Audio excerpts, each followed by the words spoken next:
OSD থাকা ৯ জন senior সচিব ও সচিবকে বাধ্যতামূলক অবসরে পাঠিয়েছে সরকার।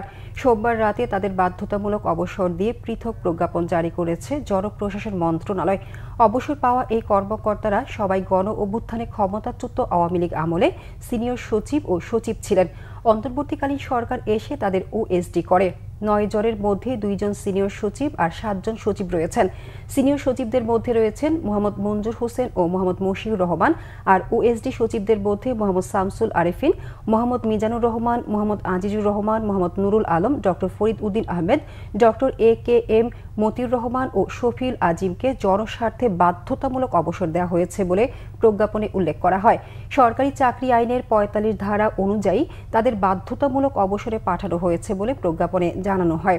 ওই ধারা অনুযায়ী কারো চাকরির বয়স ২৫ বছর পূর্ণ হলে কোনো ধরনের কারণ দর্শানো নোটিশ ছাড়াই সরকার বাধ্যতামূলক অবসরে পাঠাতে পারে, তবে এ বিষয়ে রাষ্ট্রপতির অনুমোদন নিতে হয়।